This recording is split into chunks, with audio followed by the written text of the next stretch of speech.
America ದಾಳಿಗೆ ಇರಾನ್ನ ಸರ್ವೋಚ್ಚ ನಾಯಕ ಖಮೇನಿಯ ಹತ್ಯೆಯಾಗಿದೆ. ಖಮೇನಿ ಜೊತೆ ಕುಟುಂಬ ಸೇನಾಧಿಕಾರಿಗಳನ್ನು ಹೊಡೆದುರುಳಿಸಿದ್ದು ಅಲಿ ರೆಜಾ ಅರಾಫಿ ಇರಾನ್ನ ಮಧ್ಯಂತರ ಸರ್ವೋಚ್ಚ ನಾಯಕನಾಗಿದ್ದಾರೆ. 30 ಬಾಂಬ್ಗಳಿಂದ ಖಮೇನಿಯನ್ನ ಖಲಾಸ್ ಮಾಡಿದ್ದು ಆಂಥ್ರೊಪಿಕ್ ಕ್ಲೌಡ್ ಎಐ ಬಳಸಿದ್ದು ಬಹಿರಂಗವಾಗಿದೆ. ಯುದ್ಧದಿಂದ ಮಧ್ಯಪ್ರಾಚ್ಯ ದೇಶಗಳಲ್ಲಿ ನೆಲೆಸಿದಂತಹ ಭಾರತೀಯರು ಸಂಕಷ್ಟಕ್ಕೆ ಸಿಲುಕಿದ್ದಾರೆ.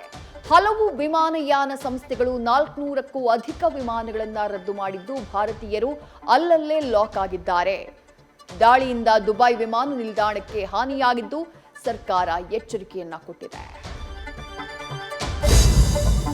ಪ್ರವಾಸಕ್ಕೆ ಅಂತ ತೆರಳಿದ ಹಲವು ಕನ್ನಡಿಗರು ಗಲ್ಫ್ ರಾಷ್ಟ್ರಗಳಲ್ಲಿ ಸಿಕ್ಕಾಕೊಂಡಿದ್ದು ರಕ್ಷಣೆಗೆ ಮೊರೆ ಇಟ್ಟಿದ್ದಾರೆ. ಇವರಿಗೆಲ್ಲ ಸಿಎಂ ಸಿದ್ದರಾಮಯ್ಯ ಅಭಯ ನೀಡಿದ್ದಲ್ಲದೆ ದುಬೈ ಕನ್ನಡಿಗರ ಜೊತೆ ಮಾತನಾಡಿ ಧೈರ್ಯ ತುಂಬಿದ್ರು. ಖಮೇನಿ ಆತ್ಮಕ್ಕೆ ಶಾಂತಿ ಕೋರಿದ್ದಲ್ಲದೆ ಟ್ರಂಪ್ ದ್ವಂದ್ವ ನೀತಿಗೂ ಕಿಡಿಕಾರಿದ್ದಾರೆ. ಖಮೇನಿ ಸಾವಿನ ಸುದ್ದಿ ಕೇಳಿ ಚಿಕ್ಕಬಳ್ಳಾಪುರದ ಅಲಿಪುರ ಗ್ರಾಮದಲ್ಲಿ ನೀರವ ಮೌನ ಆವರಿಸಿದೆ. ಎಲ್ಲ ಅಂಗಡಿ ಮುಂಗಟ್ಟು ಶಟರ್ ಎಳೆದು ಶೋಕಾಚರಣೆ ಮಾಡಲಾಗಿದೆ. ಹತ್ಯೆಯನ್ನ ಖಂಡಿಸಿ ಬೃಹತ್ ಮೆರವಣಿಗೆಯನ್ನ ನಡೆಸಲಾಗಿದೆ. ಇತ್ತ ಬೆಂಗಳೂರಿನಲ್ಲೂ ಪ್ರತಿಭಟನೆಯನ್ನ ಮಾಡಲಾಗಿದೆ.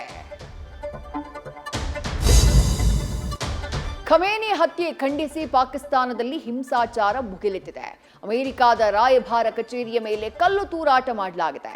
ಜಮ್ಮು ಕಾಶ್ಮೀರ, ಉತ್ತರ ಪ್ರದೇಶದಲ್ಲಿ ಖಮೇನಿ ಹತ್ಯೆ ಖಂಡಿಸಿ ಶೋಕಾಚರಣೆಯನ್ನ ಮಾಡಲಾಗಿದೆ. ಇರಾನ್ ಮಹಿಳೆಯರು ಮಾತ್ರ ಹತ್ಯೆಯನ್ನ ಖಂಡಿಸಿ ಸಂಭ್ರಮಿಸಿದ್ದಾರೆ.